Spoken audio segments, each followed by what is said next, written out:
Get connected with Take Two Radio on Facebook or Twitter at Take Two Radio. For email updates on future shows, follow at Blog Talk Radio. For previous episodes, upcoming guests, and more, visit Take2Radio.com. And now, the fastest hour in paranormal talk radio. Welcome to the Malliard Report. It's the Malliard Report, the Malliard Report. There's paranormal things and so much more. Jim is here to explore. It's the Malliard Report. It's the fastest hour in paranormal talk radio. It's the Malliard Report, the Malliard Report. Here we go. And now your host, Jim Malliard. Live exclusively on the KGRA digital broadcasting system in Buren, Arkansas. My guest tonight is Sharita Star. How are you doing tonight, Sharita? Good evening, Jim. I'm very well. How about yourself? I'm doing. It's good. It's good to be here doing this, I guess. Yeah. So I like it. I like it a lot. It's your producer is just super fun. He can get anybody going. He does, and it's good. I like high energy, and I like getting going because I only do an hour, so you got to get going. And it sure does go. That hour goes by super fast. I do a show for 2 hours, and even that goes by real quick too. You'd be surprised. So it's all about the energy. I have to agree with you there.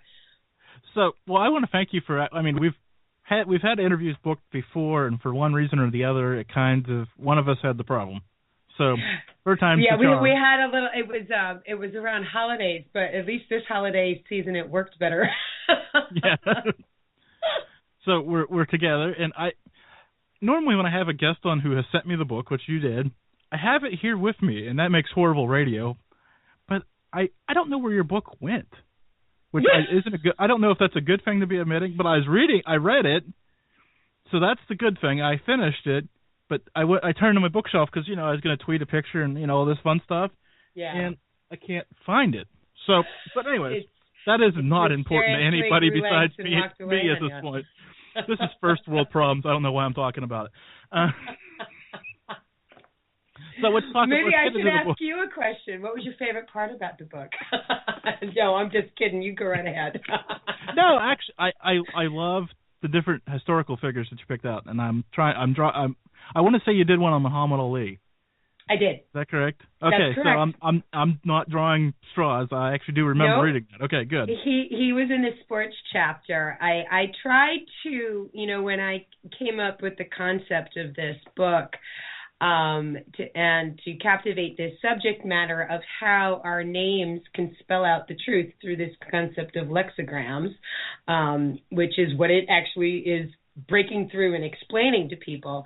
I tried to pick any historical figure that, unless you were truly living under a rock in the last 50 years and living on this planet, you would know who these people were. Or even if you were of a younger generation, you should have learned about them in school or learned about them somewhere. They had some sort of legendary, catch to what they did during their lifetime. So certainly Muhammad Ali fell into that category. So he was one of the boxing examples in the sports chapter. Yeah. So again, here we've put the horse before the cart, but that's here. Let's start with the book, because then we can get into the lexigram thing here in a second. I mean, it all ties together because the book's based off that. But go ahead and we've already kind of dabbled around what the book's about, but go ahead and lay out the Purdy version of it, since I kind of put you in neck deep to start with. And I'll always explain myself on some level, because I think that's what I'm supposed to do, right, is explain the concept.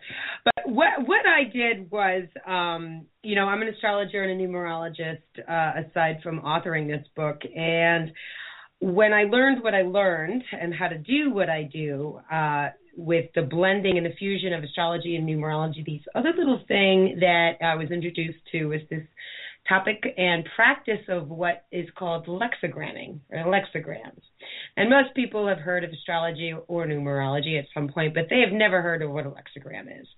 And this is something that Linda Goodman coined the term of in her book, Star Signs. And it was really that book in my life that really was my trigger point, so to speak, my aha moment. And it's what changed everything for me and how the direction of my life went. And so in Star Signs, she explains of, how the astrology is deeply connected to the numerology. And by the end of the book, she gets to this whole thing about how names and words and titles even of things, if you play a little anagram game, meaning you're just going to take the original word, name, or title, and you're going to derive anagrams from it. And then the process of what is called a lexigram is taking those anagrams, phrasing them together like poetry or prose, and that spells out the truth for some strange reason, uncannily enough, because it really does stun you every time you kind of get when you really start getting into this. It's pretty wild.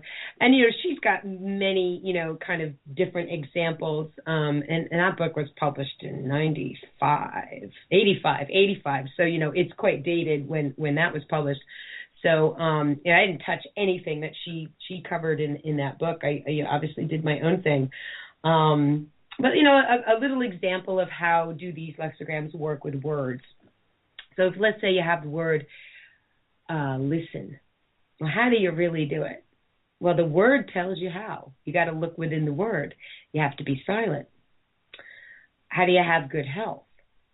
Well, I can spell out the phrase, let the hate and heal, or heal the hate. All those words I just said you can spell them out of the word health itself. And, most of the time our health is, stemming on probably some sort of negative, something that came along if it wasn't something environmentally caused, for us. How do you evolve? So that's also in the word. It doesn't come from hating. It comes from love. That's how you evolve. It's the only way. And I always say, if you're going to join the real revolution, you are not going to fight to get there either. You're going to unite it in one true love routine. That's another phrase that comes out of the word revolution. So humanity's kind of had it a little backwards all this time, but, man hasn't learned that easily throughout history. So that's how, when you're just looking at, and I mean, I could go on and on and on, and the first chapter, and actually, if you would like to have the first chapter for free, I have the first chapter on my website, sharitastar.com, under giveaways. You can grab the first chapter and just take a look-see as to how does this actually work. This is the concept of really what you want to know is right in front of you. Our names, our words, they're all designed to tell us the truth if we just look for it. That's it.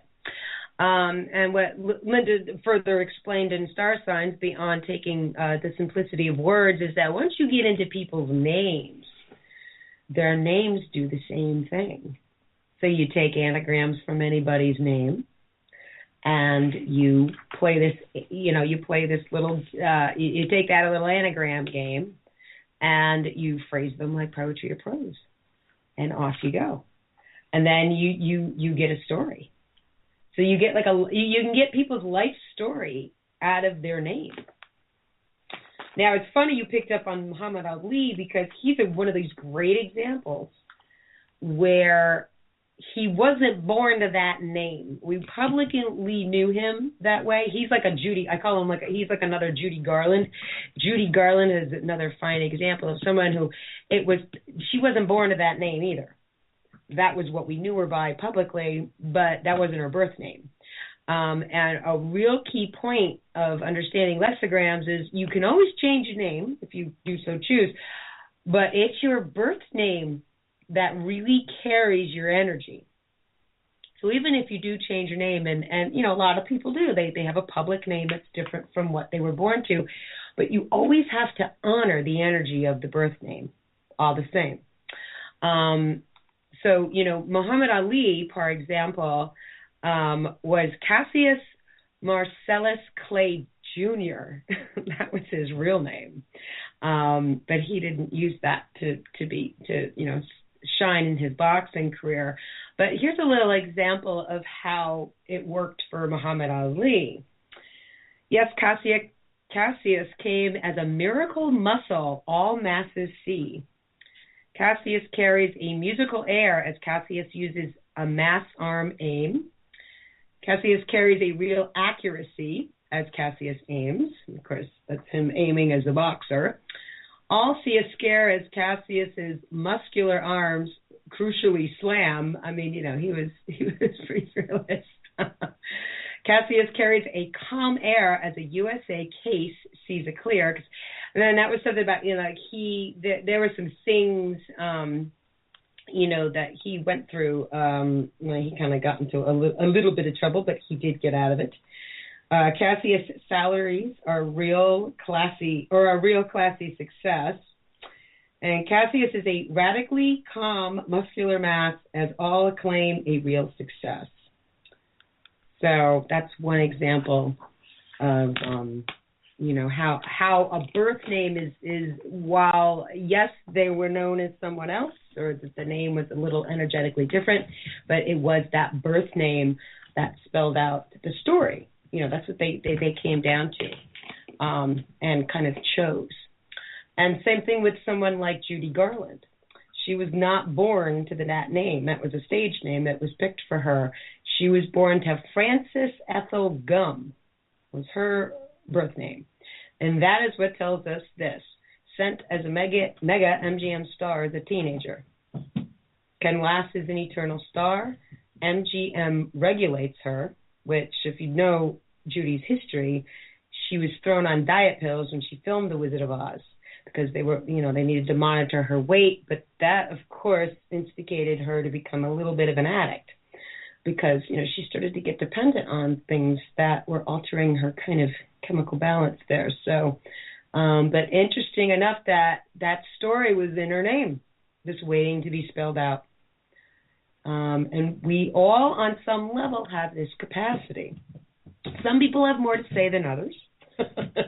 Shorter names, obviously, will reveal much less. But 99% across the board, our names will spell out the truth, even for a business, which there's a whole chapter in there about that, too. So I said in the KGRA chat room, if people aren't there and they're listening via any of the apps, that's great. I appreciate you listening, but, well, I said that if I find the book, I will give it away to somebody. So, but if not, I've got a bunch of postcards and stickers and all kinds of stuff. So even if I don't find the book, I will give some postcards and stickers away to anybody that emails me at italkparanormal@gmail.com. I don't know, I don't have enough going on to sit down. I sit down and write handwritten notes to these people. I don't know. Anyway, so if you want one, send me your email. Send me your post office address to italkparanormal@gmail.com. I went for something easy to say, and guess what? I still can't even say it. And oh, good. Lorraine asked, "Does this work in? I mean, it works in English, but does this work in other languages?" Excellent question, Lorraine. And it's still one, and I do touch upon it because there's a rules chapter in the book.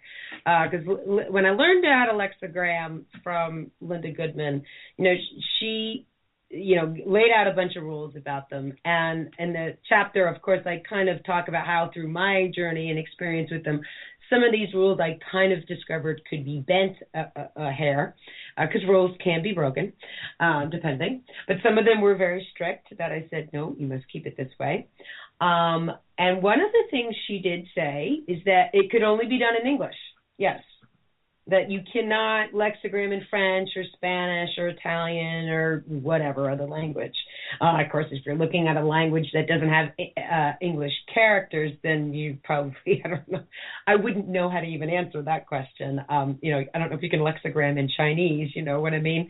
So, or something like Arabic or something, But what I really want to do in my, because I'm just that kind of person that I'm curious enough, and my brain is but I'm not well versed enough in several languages. But what I want to do is it is on my to-do list is to team up with somebody who really does understand languages to grave level, so that we can answer that question a little easier. Because I really just took her word for it that she said this, but my thoughts are it may not be true. I did take French in high school, but I kind of am quite rusty by this point in my life about the French, so I couldn't go into that language and figure it out. But actually, I have a very good friend of mine who speaks like 5 languages, who's a psychic overseas, and it's one of the things that I've got to get together with him at some point, and I want to see. I do want to see if it's possible. I don't know. But according to Linda, no. It can only be done in English. But what I discovered the last chapter, I talk a lot about my own story and how I, started doing it, because, Linda was great in that book, Star Signs. She says, don't take my word for any of this. When it came to the astrology, the numerology, and explaining connecting the dots between them.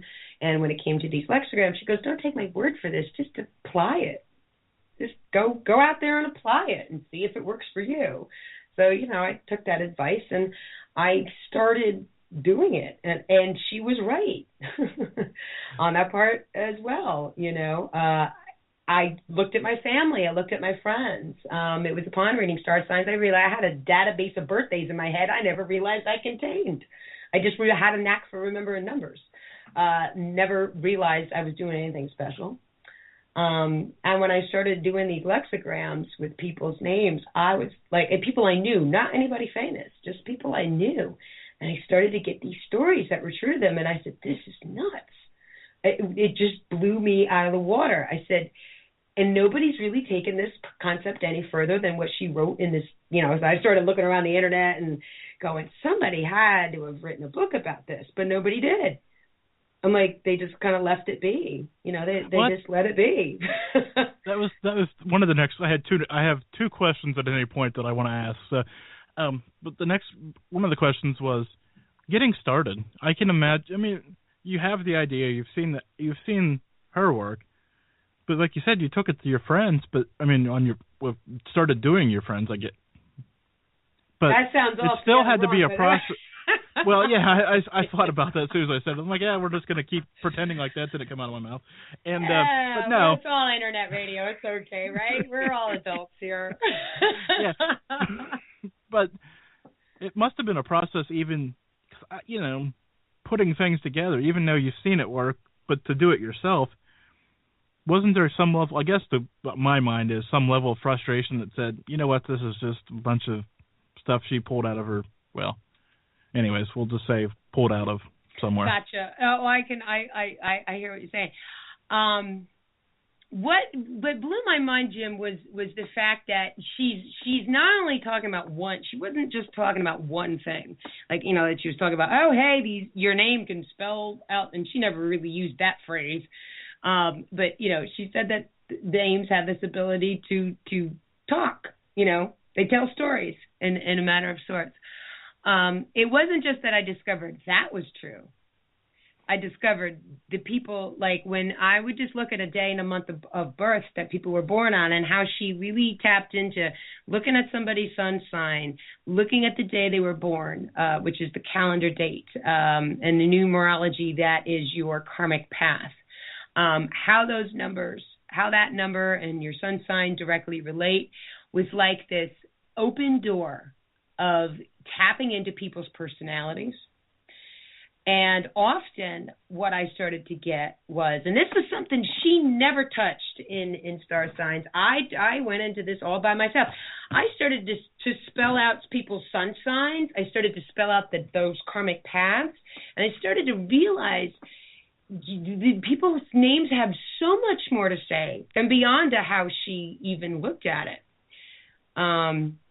I tell this story quite often. I was living in East Village in New York City at the time that all of this kind of, I remembered all of this metaphysical stuff that I've been told I've sort of done this in other lives if you're open to the concept of past lives. But And I'm walking down the street, and, back in the day of when I was living in the East Village, there were still travel agents and still places you could go book a vacation. There was no such thing as Expedia or any of those things yet.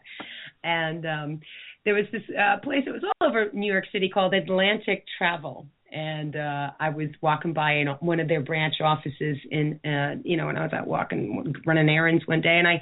And this is how she said, she says, what's this concept of how you can do this gets in your brain? It never kind of leaves. And once it's like you turn on the switch and it never goes off, or you turn on the faucet and the water's going to keep running. So once she got me going, my head got turned on with this. I kept and the sign Atlantic Travel, of course, is written in capital letters, and that is one of the rules about them. You've got to write them in capital letters. So if you are a follower of mine on social media, I'm never shouting when I'm writing lexigrams. It's just the way they're supposed to be done, because I know the caps and it means. Oh man, I just assumed you were angry all the time. Well, I read about. Now you read the book, Jim, so you know I explained that. I know. Book, I had to just say it though. I know you did. I know. It's funny. I used to be angry in my younger life. It's part of my own numbers, but I've learned to calm that down quite a bit. Maybe I'm not angry enough anymore, I feel sometimes, but anyway, so Atlantic Travel, and I'm looking at it, and it's capital letters. So now when I see capital letters, I just start I go. It's my head just goes, and I looked at that and I'm like, oh, 8 Titanic. 8 Titanic at night. Hit ice, 8 Titanic at night. I got from the Atlantic Ocean. It's my head went to the Atlantic Ocean once I saw Atlantic Travel for some reason. And I was like, oh my God, they named the ship wrong. What'd they name the ship the Titanic for? Because it was all waiting in the title of the Atlantic Ocean. That it was going to hit ice at night. And then there wasn't anything. I got to the point I couldn't even look at the news anymore, because if you ever notice, the people's names, when there's a story, they're always written in capital letters. Everybody's name in bold it's always in bold capital letters flashing across the news screen. So I would see that, and I started to get the stories out of their names. It was kind of creepy. And it's also, and I know, as an offbeat and more eccentric media person, when we're watching the news and which I actually don't do anymore, but when you see the live in the top corner of the screen, well, you know what live spells? It spells evil. and what does the media do constantly? It's well, they're not talking about much else. It's what is it, a 1% you get good news off the media these days? And it was just, taking it to the people I knew. Like I say, in the last chapter, I talk about how I looked at my grandparents, which was fascinating. It fascinated me to no end that I looked in my grandmother's maiden name, and in that maiden name was my grandfather's full name. And they were meant to be together, they were part of each other's story and history and the whole thing. And quite often in couples, I will find the partner's name sitting. Significant people you're meant to meet in your life will sometimes be hiding in your name. That's interesting. Yeah. I guess it applies to the next question that I have quickly, I guess, is here we are. Does this process change once you get married and you take the married name? Another excellent question. Yes. I had a client once. She was married 3 times. And she divorced a couple of times, and I think the one husband passed away. So she had me do all four of her names, her birth name and all the names, because she changed her name every single husband. And I, wrote the stories out for every name. And she was blown out of the water that each name told that period of her life. It related to it, of whatever she was up to, what she did while married to that person. What women don't understand when they get married, however, is that if they do decide to change their name, they are taking on their husband's family's karma in addition to what they already signed up with for themselves.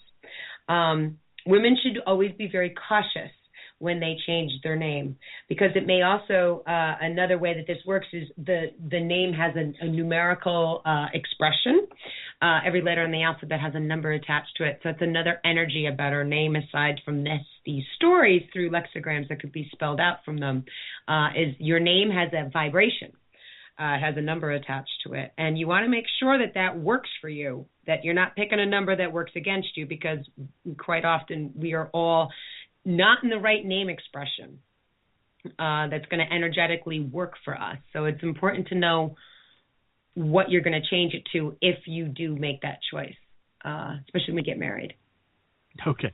So in the car, on the go, like I was just talking about, I use the TuneIn radio app all the time myself. So if you don't want to miss my show or any of the KGRA shows, download the TuneIn app to your smartphone, your tablet, anywhere else you want to go. You're listening to the Malliard Report on KGRAradio.com. We'll be right back.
Thousands of wounded warriors returning from battle.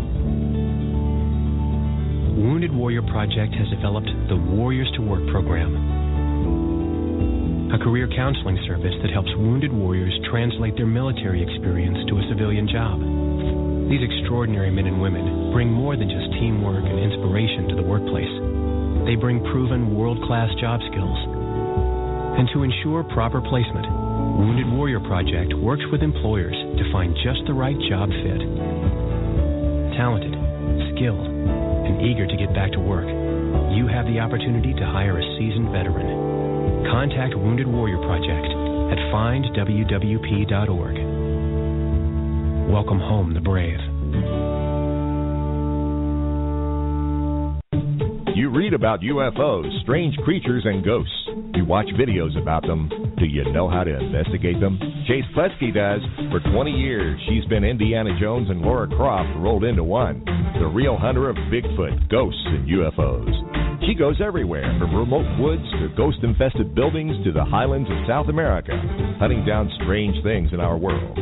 Now she's written a book to show you how it's done. Co-authored with UFO researcher Richard Dolan, Chase lays it out. How to prepare, what to bring, interviewing witnesses, doing a stakeout, handling evidence, and documenting it the right way. Get Admissible, the field manual for investigating UFOs, paranormal activity, and strange creatures. Learn more at richarddolanpress.com. Also available on Kindle. Angioprim can unclog blocked arteries and improve blood flow in all parts of your body. Angioprim is oral chelation. Easy, simple, liquid oral chelation. You take it with juice before breakfast and forget about it. Angioprim works fast, unlike old-fashioned chelation that takes hours. Just log on to angioprim.com. That's Angioprim, ANGIOPRIM, angioprim.com. Angioprim users say they have more energy, more strength, more endurance. Increased circulation and blood flow will make all your body parts work better. Log on to angioprim.com angioprim.com to get more information on how you can get started and start feeling better, having fun, and doing more again. Lots more. Talk to a trained AngioPrim consultant. Call AngioPrim toll-free at 877-882-7221. That's 877-882-7221. Or log on for complete information. Angioprim.com. That's angioprim.com. Find out how AngioPrim can work for you. Get the facts about AngioPrim at angioprim.com. Drew the Geek here, webmaster at kgraradio.com. I just wanted to let you know that all the KGRA show pages have been updated. All paid supporters of the KGRA can now find the most recent archives at the bottom of the show page. If you're not logged in, you can log in right there and gain immediate access. Keep your eye out for more premium content exclusive to paid members. If you don't have a membership, head on over to kgraradio.com/members and pick one up. Thanks to everyone for your continued support from all of us at kgraradio.com. UFO Paranormal Talk Radio. This is KGRA Radio.com.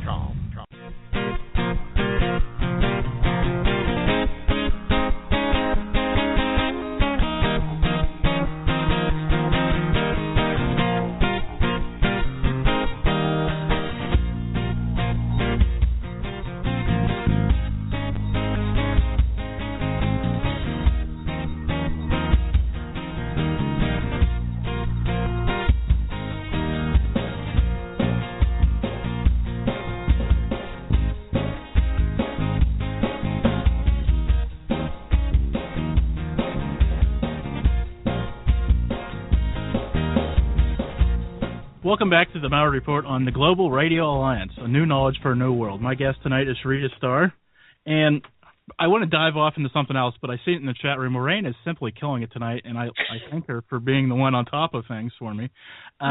She said, so this is basically playing with Scrabble tiles instead of the Ouija board. It's a new method of deviation.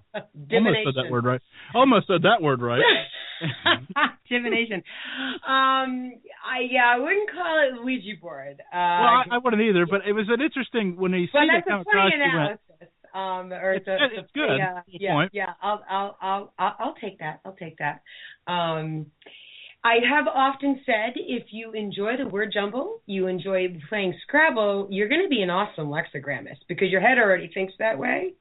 But what's really funny is I give you a funny example. A girlfriend of mine, when I was first starting to do this, she was all like, wow, that's pretty cool. So she gives me, and she's a Virgo, and if you know anything about Virgos, they're very neat and orderly. So she gives me her name, but she took her name apart, and she put all the letters in her name in order and the amount of each letter she may have had, and she listed it all out. So she took her name, instead of having it be in this how it looks, in print, she organized all her letters.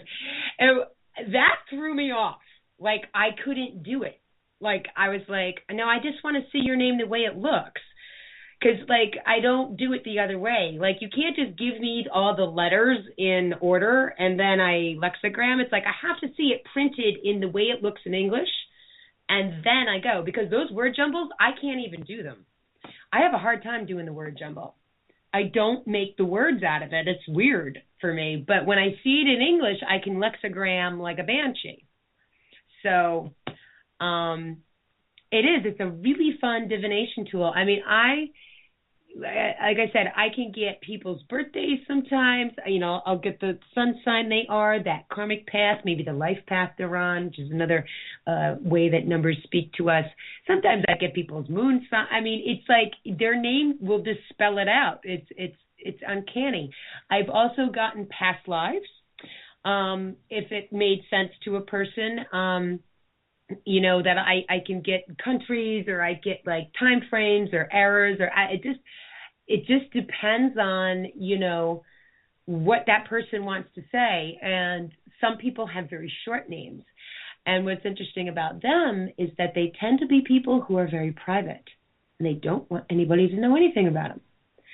So the shorter the name, and Linda did, you know, she clarified this in Star Signs as well, that the shorter the name, the privater the person. And you'll also see in their, you know, in their astrology charts and their number charts that will probably be backed up by that too. And you know, the readings I've done, countless of them now over the years, people come to me with the short names, you're not going to get a huge lexigram story, and their charts will back it up. That they're more of the private type, and they're not airing their dirty laundry on places like Facebook and things like that. So long story short, we should shorten our children's names so they don't air their dirty laundry on Facebook. Yeah, and in this generation, you might want to do that because they're all on Facebook, right? Exclamation point is now the new name that always. Hey, you're just A. That's it. We're just going to give you A. See, this next topic kind of hits home to me because I was sitting at a restaurant and I was wearing my Meadville Paranormal ball cap, and a gentleman walked past me, and he says, "You got a second?" And I said, "Well, of course. What do you want?" He sits down. He says, "What do you know about numerology?" Ooh. And I said, "That's not a question to hear out of everybody's mouth every day." That is not a question I get asked ever. Because of ever, And I'm like, I kind of know, but I don't really know. He's like, well, so I kind of told him what I knew, and he's like, no, and he rattled. We were sitting there for 45 minutes, and oh well, I'm good, and I didn't mind. Obviously, I had time to kill, and so, anyways, later, 2.5 years later, he comes back across my life in a much different fashion and a different capacity, and it was fun. I'll just leave it at that. I don't want to get into who he was or what he was because he's a sharp businessman, and I don't want to expose him for what for that. Not numerology is a bad thing by any stretch of the imagination, but that's his private life, and obviously I don't want to be airing his laundry. He might even be listening tonight, so if he is, he probably knows what I'm talking about. So. Well, he's a smart man if he follows numerology anyway, but we'll give him that credit. Well, he's a smart man, and he's definitely a smart man because he likes me. But what I found interesting was because he pulled out receipts out of his pocket and started adding them, the total of the whatever he spent, and it came down to that number, and he's like, oh. Maybe I should have bought something else that day, or shouldn't have bought whatever. And I'm just sitting here in awe of this. It's just going. My mind's spinning. And he just keeps doing a couple different things. And so, but where did that fascination for you come from? Because I had no interest in it until that conversation. I've heard it, but it wasn't an interest. It was just something obviously doing these types of shows, you hear different things all the time. Sure. So where did your interest in it come from? Well, when when I did come across star signs, and Linda said, go on out there and don't take my word for this stuff. Don't believe me. Just go do it. It was at that point I realized I had a database of people I had known my entire lives, birthday in my head. And I didn't realize I ever retained, this information. I just always remembered a birthday. But when I was 7, I was reading the horoscope in the newspaper. I always knew people's signs when I was younger. And I didn't think anything of it. Nobody thought anything of it either. I just was very interested in it. And I, understood there was some knack to it, but again, it wasn't something special to me. It was just, I got it, but it was when I was at an international, I was working with a music company called Astro Music back, around what we call in astrology our Saturn return. Now, we all do this, no matter what sign you are. There is a particular cycle called the Saturn return that will happen. We all experience it around 28 to 30 years of age. It'll be about 2 years that Saturn comes back around the natal point where it was in our birth chart. We all have a birth chart due to the day that we were born. That's a snapshot of what was happening, what every planet was doing in its orbit that day. And it was my Saturn return that all this stuff started to happen for me. I happen to also have a Saturn in my 10th house, which is your career. So I was a little bit of a late bloomer. I was a theater major in college and did all that stuff, but I, never really found. You can well imagine I worked in many restaurants in my lifetime, picking that major, and but it was that Saturn return that I happened to be out at that Denver INATS, and there was a deck of cards. I was, walking around the show, and there was a deck of cards that were in relationship to that book, Star Signs, which I had been given about 2 years prior, but I never finished it. I kind of thumbed through it a little bit, but I never finished it. So it triggered me. I went back to New York that summer. I dug it out of my library, and I finished that book, Star Signs, from cover to cover, and that's when, the light bulb went off. And I really didn't know anything about numerology either until that book. I maybe had heard about it, but I never pursued it or studied it by any means. I was always the tarot, the astrology, any of those types of things. I had books on and stuff, but it was really Linda's explanation of tying it all in together that got me, and that's what got me. It's how she said, once you look at all three of these subjects together about any individual, all you need is a person's name and their birthday, and you've got a crystal ball into their life.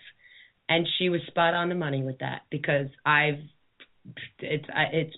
proved it 10 times over. I mean, I see it in the clients. And of course, what I did in the book, It's All in the Name, is I tie it into astrology and numerology, of how all these people, here's all the examples of how this works throughout history. I mean, it's no coincidence that this works this way. It seems like a real good one, but it's pretty powerful. Our names are powerful. Words are powerful. So I want to trip back. I want to trip back to the lexigram thing for a second. We're Lorraine asking another question here. She's fired tonight. I'm just kidding. If she's got any more, I'll take them. What about nicknames? Your nicknames in life are, the way this works is your birth name on the birth certificate. So what you legally you signed up for that kind of thing. Right. That's, you kind of knew, even though they say, oh, my parents didn't know what to name me, or they didn't know, they weren't going to name me until they knew if I was a boy or a girl. There's, if you do believe there's such thing as telepathy, there's soul energy, you knew what you were going to be able to do with the name your parents gave you. There is more of a back end kind of intuitive psychic soul agreement that happens with that. Now, if you got I'm assuming, Jim, your first name is James, right? Your name on your birth certificate is James, so that's what you agreed to, even though we call you Jim. It's a secondary vibration, because I'm assuming your legal documents in your life, such as your license, your credit card, so on and so forth, all say James, right? Yes. Yeah. So that's the legal energy of your name. The nickname is kind of a secondary thing. If it's not legally the way money is being exchanged or identified by, the nickname is it's second. It's an influence, but it's not as strong as how you legally have it spelled. And here's another interesting thing when we go back to that rule about, one of those rules about lexigrams is capital letters. Take a look at your license, take a look at your bank statements, take a look at your credit card, your Social Security, passport, what have you. Your name on all of those documents is written in capital letters. It is. So I guess this next question from her piggybacks off the same thing. So I'm guessing when people with long names by choice try to shorten them to an attempt to be more private, does it work? Not really, because you just need to be more private. Look, okay, and we'll go back to the example I used before, Judy Garland. Now, Judy Garland doesn't spell anything that the Frances Ethel Gum does. So her story remained the same. The story came out of that birth name. And then the here and the now will, it's important what you want to legally have your name be, because the name is the only thing that you can tweak. It's not like you can send the birthday back and say, hey, you know what, I don't like these numbers, I'd rather have something else. Or could I be born an hour later? I would rather have the next rising sign. You know, you can't do that. But with a name, you can at least play with it a little bit. Like, you know, let's say you really shouldn't have your middle name spelled out all the way, and maybe the initial gives you a better number. So it's better to just have, you know, your first name, the initial, the middle name, and your, you know, your surname. And be very mindful about that birth name expression, though, because you still have to honor the energy. It, you know, if it's got a kind of a, I always say, like kind of a trickier vibration when it comes to the name expression, you still have to be cautious about what that original name really was asking of you, because it is part of your soul's imprint. But how you are in the here and the now, you've got a little extra control over that. So you might as well make it the best vibration you possibly can, instead of energetically operating in something that's just going to like kind of keep. It's like kind of rolling down the road with a flat tire. How far are you going to get, or how? You know, it's like if it's something's out of sync, that won't work for you, or it'll just keep attracting things to you that you just don't really need to happen. Because the expression of the names are super powerful. That's another thing that I explain pretty in depth in the book as well, is, you know, as you're looking, you know, aside from, you know, looking at the capital letters when we're not shouting at you, you get all the name expressions of how their birth name worked. If they changed their name, how did that work? And what was the difference and what happened to them? It's the same thing with the women who get married. Some women feel so different within 6 months of getting married, because it does take about that long once you legally change a name, and they don't understand why they feel so freaking different. Well, it's because you changed your name. And you're changing your story.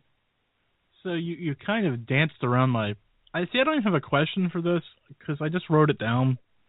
And I guess I'm going to preference a little bit of a backstory, and you can just take it wherever you want to take it. Okay. What was it, last year or I don't know, 18 months, within the last 18 months, I was horribly frustrated and miserable, for the lack of a better word, with just progress and all this other stuff. And I was talking to I can't remember who I was talking to. And they said, dude, you don't even realize it's Mercury retrograde. Retrograde. I'll get something right tonight. I love that, retrograde. That's a fun retrograde. one. Be playing sticks here in a little bit. That's it's renegade. All good, Jim. It's all good, Jim.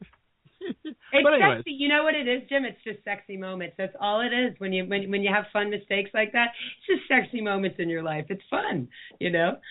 maybe it started this morning for me, and maybe I'm on a different chart. Well, you know, we're in eclipse season right now, Jim, and I'm telling you, the energy on this planet is up, and it's lit up like a light bulb. So you're not alone in that. Things are the progress for things have been a little different and maybe not what we have expected. There's been a lot of stuff going on. So I definitely want to share with you, you are not alone in that kind of frustration kind of thing going on. So feel a little affirmed that it's part of the changing times we're all amongst.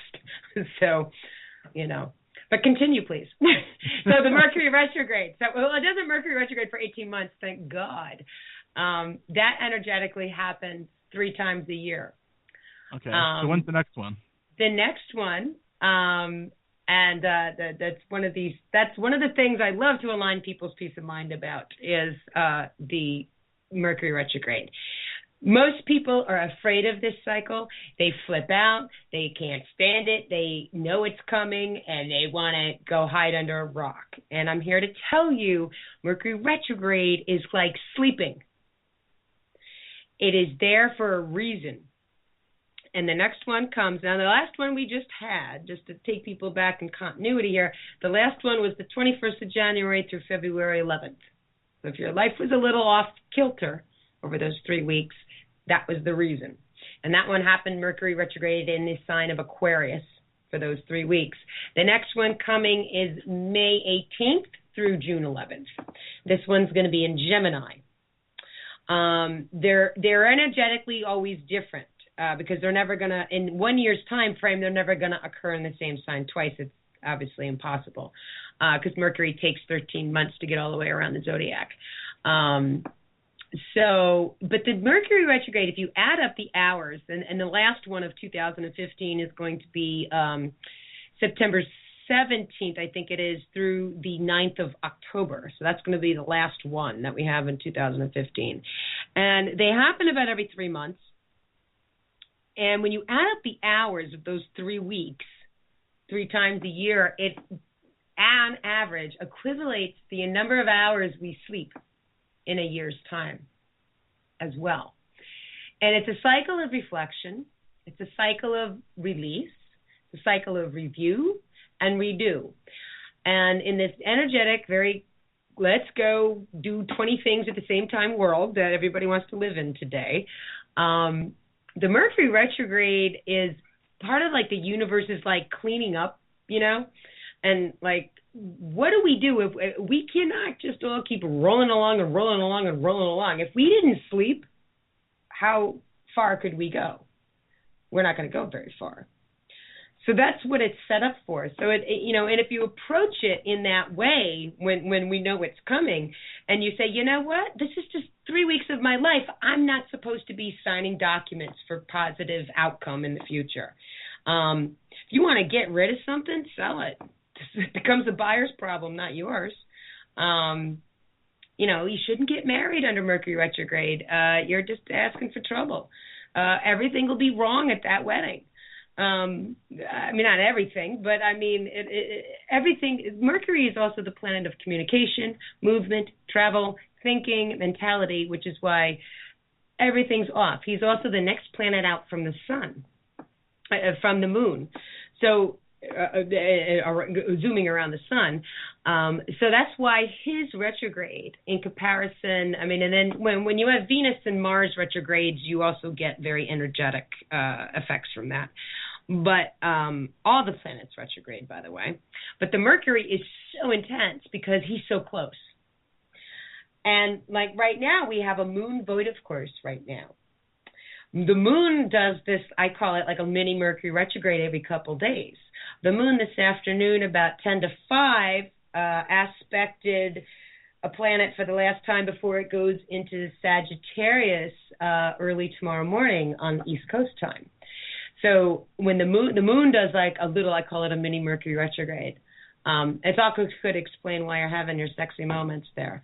Because we all tend to do funny things under moon void, of course, too. I always observe this. And a moon void, of course, is very energetically the same as a Mercury retrograde. It's a time when you really would prefer reflecting versus signing or moving forward. It's more of a relaxed period than it is, moving forward in life on any capacity, or initiating something where, you know what, you really do want long-term success with this. Don't do it under things like moon void, of course. Don't do it under Mercury retrograde because you're going to have errors. And this is why I developed I have an ongoing, it happens just as the approach starts to each Mercury retrograde, I developed a program called Mastering Mercury Retrograde. And I team up with a clairvoyant, Debbie Tatel, and she's a wonderful meditation specialist, amongst other great things. And we do a 2-hour workshop, and we pre-pave each Mercury retrograde so that we don't have to go into these passages in fear, in freak-out mode. You know, we preset and make sure we're going to make the most of the energy just by doing what the cycle wants us to do. And if you know your birth chart, when you know what sign the Mercury is going to be doing his little backwards dance in, you're going to be able to look at that particular area of your life in your chart. You can look at it in 2 ways, just from knowing your sun sign or knowing your natal chart. And you've got 2 different areas of your life that you're going to go, oh, this is where I need to do a little, I got to clean the house, or I got to, do a little review here. If Mercury is going to backtrack in your career, you're going to want to take a look, take a reflective look at your career. If it's backtracking in your house of creativity, you're going to, look at that. If it's going to backtrack in your house of relationships in your natal charts, you're You're going to want to take a look at who you're relating to. Could be affecting your money. Could be affecting your friendships. It always affects us all a little differently. We're all asked to do the same thing, like take a chill pill, but we all are meant to chill in different areas. So smooth radio transition time. Got about a minute left. So where can people get your? Obviously, people could get your book on Amazon and Barnes and Noble and all that. Yeah, but you can't get a signed copy there. So the best. Oh, see, you're on it. So go ahead. Got to get the signed copy at sharitastar.com and go right under publications, and you'll find the links there.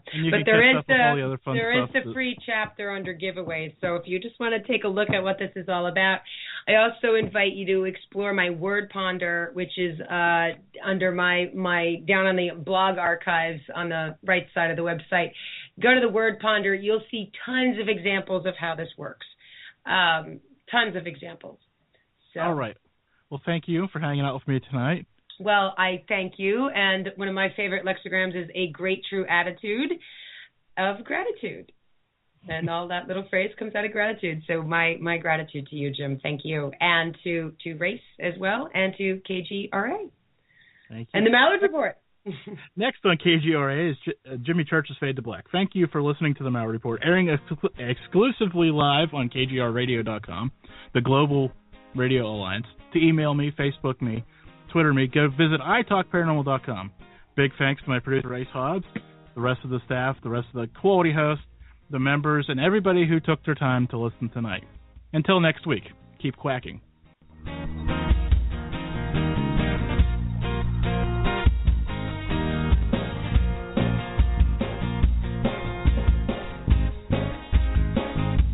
Well, before we flip that on-air sign to the off position, a quick reminder. For all things about the report, previews, and reviews, go to italkparanormal.com. It's the Malliard Report. Yeah, the Malliard Report. The paranormal talk radio show with Jim Malliard as your host. See what lies beneath any paranormal activity. Go inside a world that others don't want to see. It's the Malliard Report. Yeah, the Malliard Report. That's italkparanormal.com. Get connected with Take Two Radio on Facebook or Twitter at Take Two Radio. For email updates on future shows, follow at Blog Talk Radio.